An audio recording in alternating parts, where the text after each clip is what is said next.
I need that. Stand up. Can everybody hear me? Yeah. All right. Is that high enough? Yes, I I don't think know if so. this thing's any good. Let me see. Hello, is that better or not? Yes? Yes? I want to welcome you all today. Some of you might think that you're at a luncheon, With no hair. a somber luncheon, for one of our family members or a close friend. Well, if that's why you're here, I need to set the record straight. For 50 years that I've known and loved Paul, you always told me two things. One, he said I died before him. That didn't happen. And two, he said if he went first, make sure everybody, and I won't say the F word, party. As a close friend, I'm going to do my part to take care of his wishes. My first task was to do anything I could to help Paul's beautiful wife, Joey.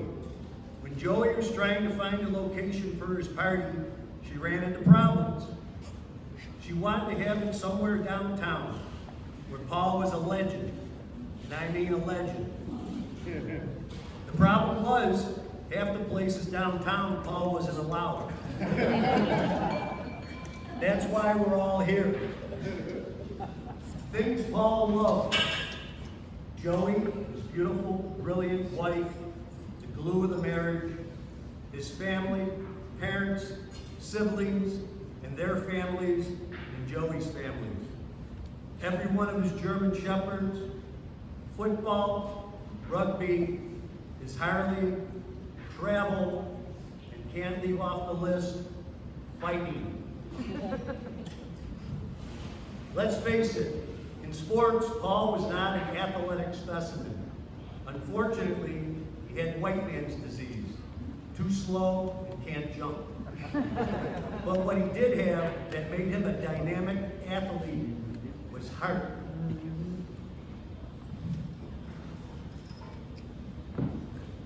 His heart made him a vicious competitor in whatever he did on and off the field. He was relentless. I played 30 years of tackle football from Little League to high school to Division I and to 16 years of semi-pro ball with and played with Paul. I played with a lot of players. The toughest player in my 30-year career was Paul.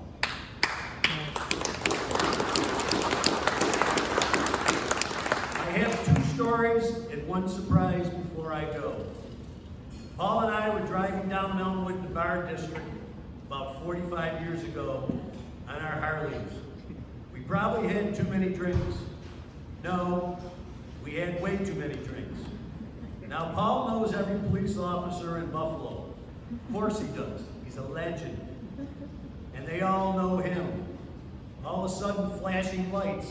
We're getting pulled over. Paul says to me, "Let me do the talking." Officer comes up and Paul says, "Hey Rocco, what's up? We weren't speeding or anything."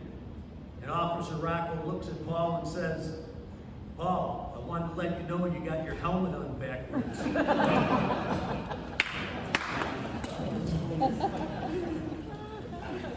About 1975, a very good friend of mine that I went to Miami with in high school, he was getting married at the Golden Ballroom, Statler Hilton. Somehow, I got Paul and Joe invited. A couple hours into the wedding, after quite a few drinks, Paul was talking to the groom's first cousin. This first cousin graduated high school when Paul did. Actually, one went to East, one to West, and they wrestled against each other. Both thinking they're tough as nails. They still don't like each other. Next thing I know, I hear Paul's famous words, "You want to make it, man?" I see the two of them start to walk outside of the Statler Hilton, so I decide I'm going to follow. I got to watch this. I mean, I've been in fights with Paul, not fighting Paul, but I've been in some scuffles that we got jumped or what have you, or seen him fight. And he was always a fair fighter. Well, the two of them go outside, I fall, we go around the corner into a parking lot, and Paul decides he's going to take his shoes off because they're leather bottoms and he can't get traction.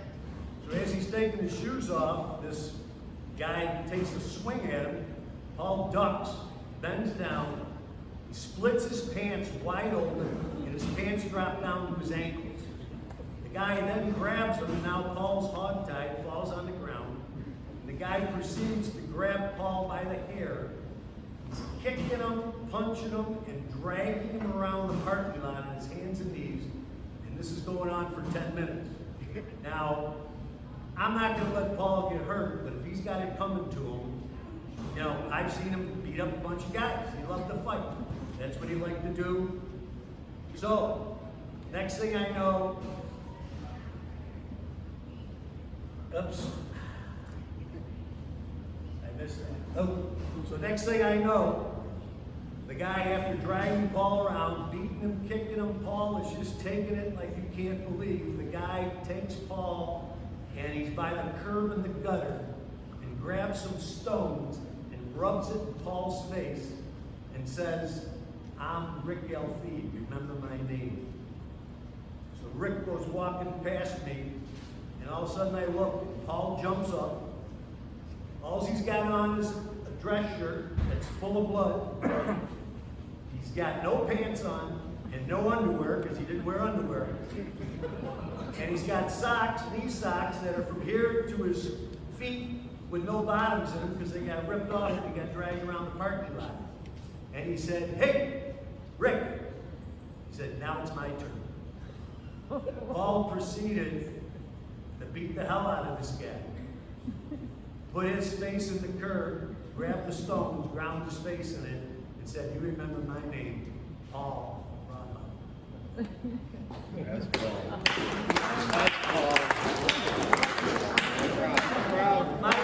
My wife believes in hereafter, reincarnation, and actually sometimes people who die don't leave right away. Actually, they kind of hang around and watch. I want to believe Paul is watching us all now. So for one moment, I want you all to believe that Paul is here. And I'd like it if everybody would stand up. Please, everybody stand up.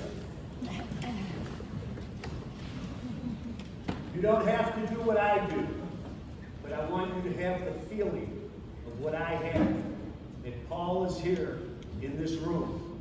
One of the things he loved was the Stones, and this is his favorite song. Please go. Hold on. Please. Oh my God. You erased it. No, I didn't erase it. Yes, the younger know that. He'll fix it for you. Oh my God, I had it all set. Paul turned it off. Here we go. Woo-hoo.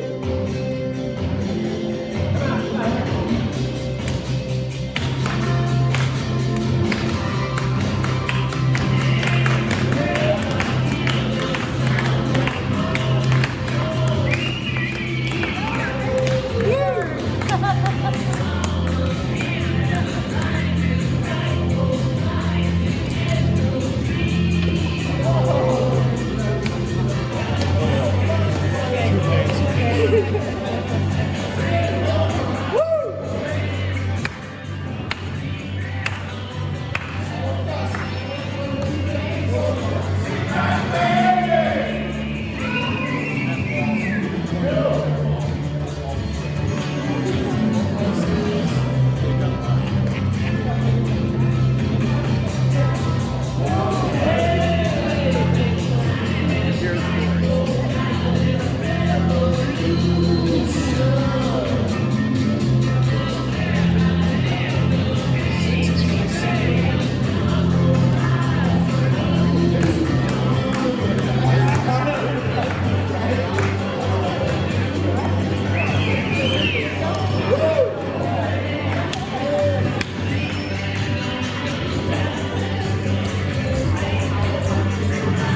It's a joke.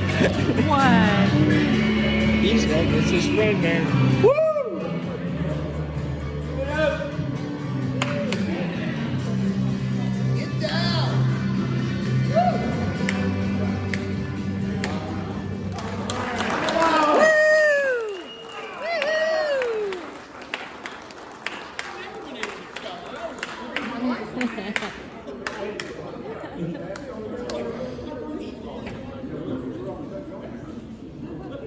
Good choice. No.